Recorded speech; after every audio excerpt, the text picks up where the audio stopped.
बात है 24 दिसंबर 1999 की। इंडियन एयरलाइंस की फ्लाइट IC 814 ने काठमांडू से दिल्ली जाने के लिए टेक ऑफ किया, लेकिन यह फ्लाइट अपनी मंजिल तक ना पहुंच सकी। आखिर इस इंडियन प्लेन के साथ क्या हुआ, डिटेल में बात करते हैं आज की इस वीडियो में। इस फ्लाइट को काठमांडू से दिल्ली जाने के लिए 1 घंटे और 40 मिनट का वक्त चाहिए था। इस प्लेन को कुछ टेररिस्ट ने हाईजैक कर लिया था। यह हाईजैकिंग इंडिया की सबसे बड़ी और आखिरी हाईजैकिंग भी मानी जाती है। इसके बाद सिक्योरिटी को बहुत ज्यादा स्ट्रिक्ट कर दिया गया, इसीलिए आज तक इंडिया में दोबारा कोई भी प्लेन हाईजैक नहीं हुआ। अभी फ्लाइट को टेक ऑफ हुए थोड़ी ही देर हुई थी कि प्लेन में पैसेंजर्स को खाना दिया गया।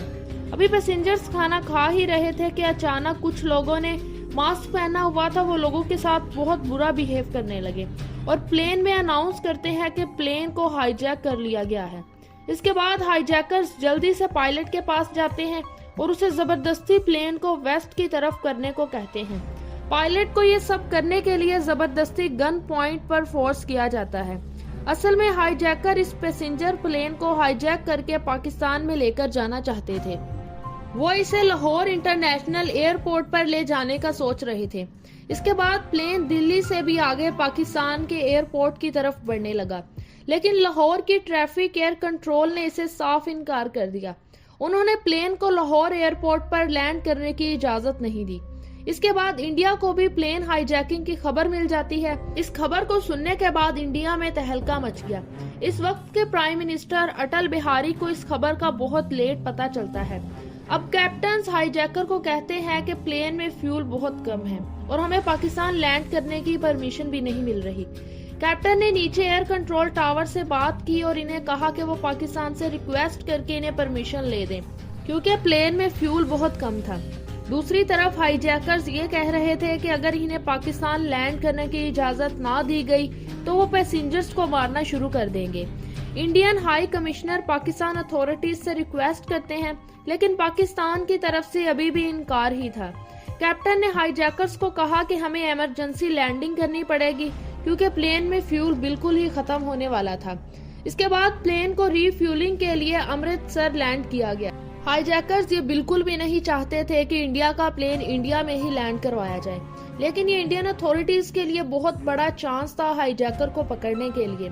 इंडियन फोर्सेस अब बड़ी आसानी से सिचुएशन को कंट्रोल कर सकती थी, लेकिन आगे बहुत बड़ा हिस्टोरिक ब्लंडर हुआ।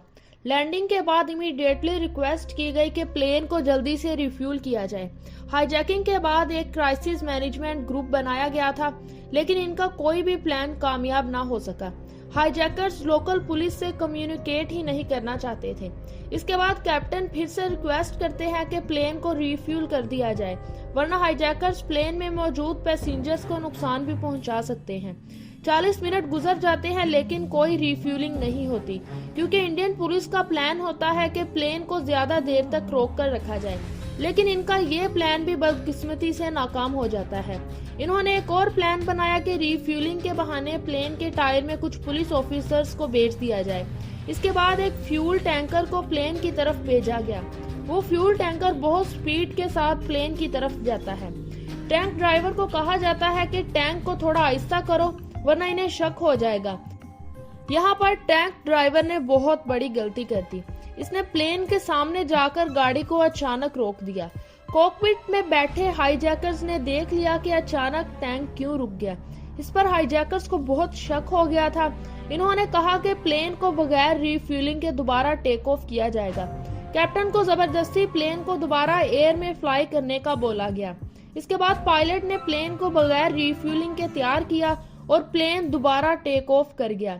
इंडियन पुलिस ने प्लेन को पकड़ने का ऑपरेशन पूरी तरह से बैकफायर कर जाता है। उसी वक्त NSG के कमांडर्स वहां पहुंच जाते हैं, लेकिन इनको कोई एक्शन करने का मौका ही नहीं मिलता। अभी भी प्लेन रिफ्यूलिंग के बगैर ही टेक ऑफ कर गया था। अब प्लेन फिर से लाहौर की तरफ बढ़ा। अमृतसर से लाहौर सिर्फ 50 किलोमीटर की दूरी पर है। फिर भी पाकिस्तान एयरपोर्ट से परमिशन मांगी गई, लेकिन वो साफ इनकार ही करते रहे कि हम प्लेन को लैंड नहीं करने देंगे। पाकिस्तान एयरफोर्स को मालूम था कि हाईजैकर्स प्लेन को जबरदस्ती भी लैंड करवा सकते हैं, इसीलिए उन्होंने एयरपोर्ट की सारी लाइट्स को बंद कर दिया ताकि अगर प्लेन लैंड भी करना चाहे तो लैंड ना कर सके।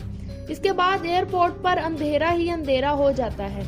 पायलट पर इतना प्रेशर था कि उसे कहा गया कि हर सूरत में प्लेन को कहीं भी लैंड करवा लो, हमें नहीं फर्क पड़ता। पायलट ने आखिरी बार लाहौर एयरलाइंस की अथॉरिटीज से फाइनल परमिशन मांगी। उसने कहा कि हम हाईवे पर क्रैश लैंडिंग करने वाले हैं। इसके बाद finally Lahore air control tower agree हो जाता है प्लेन को लैंड करवाने के लिए, और फिर ये प्लेन लाहौर में लैंड कर जाता है। इंडिया और पाकिस्तान की ऑफिशियल अथॉरिटीज को कहा कि प्लेन को दोबारा टेक ऑफ न होने दिया जाए। लाहौर एयरपोर्ट पर फाइनली प्लेन को रिफ्यूल भी किया जाता है। प्लेन दोबारा टेक ऑफ न कर सके, इसीलिए एयरपोर्ट पर दोबारा से सारी लाइट टर्न ऑफ कर दी जाती हैं। दूसरी तरफ हाईजैकर्स ने बहुत बड़ी डिमांड भी की होती है।